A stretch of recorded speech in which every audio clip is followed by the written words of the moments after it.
of a man too dangerous to be liked, and his legs trembled at the recurring realization that McConaughey had chosen him. He is so much the stronger, Ansel thought.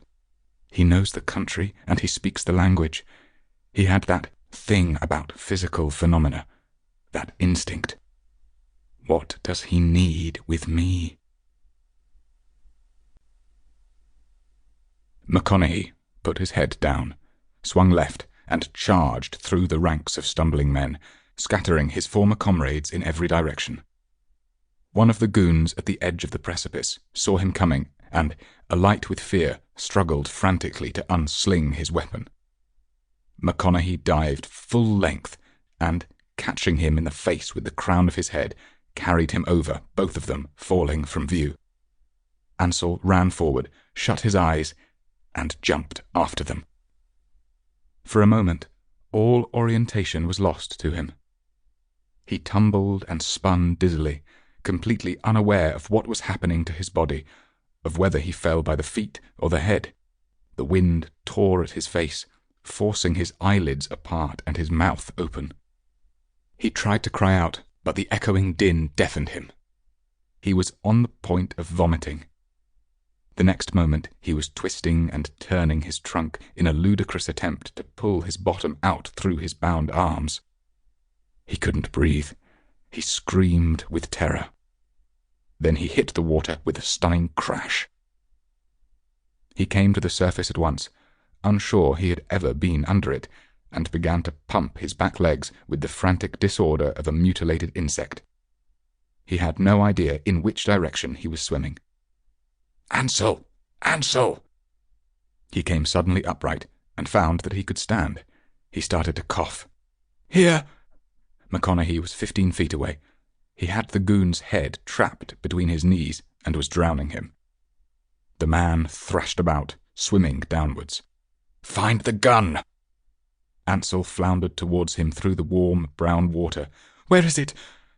"I don't know. Look for the bastard!"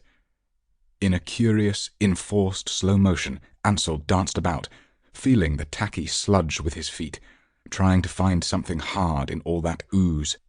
McConaughey rode out a last contortion from the goon, and then released the body, which bobbed for a moment and slid from view. Ansel said, "They're shooting at us!" "I'm not blind." The bullets fell about them with the dead violence of dropped stones, barely breaking the surface of the water as they passed through it. From far above, faint popping noises sounded. "Here! Over here!" McConaughey appeared to have found the gun, for, although the churned-up water was impenetrable, he was scowling down at it with fierce attention, slight movements of his head and shoulders indicating that just below the surface he was performing some sort of cautious jig. Ansel wallowed over to where he stood. "Got my right foot under it. See if you can lever it up." They faced one another, two men at the centre of a river, with their arms bound tightly behind their backs and bullets all around. "I can't find it." "Put your foot on my leg and follow it down." As the toe of Ansel's boot came down McConaughey's shin bone, he felt the heel knock the gun from the top of McConaughey's foot. "You stupid!" "I've still got my foot on it." "Get it underneath. Lever it up." As he said this, McConaughey turned his back to Ansel and lowered himself into the water, reaching behind him with groping fingers into the slime. Ansel could feel the metal slithering about on the toe of his boot. "Don't let it slip," he prayed. "Don't let it fall." He eased it up with infinite caution. "I've got it." "Easy, easy." McConaughey was leaning right back now, only his face above the surface, his hair trailing like weed in the water.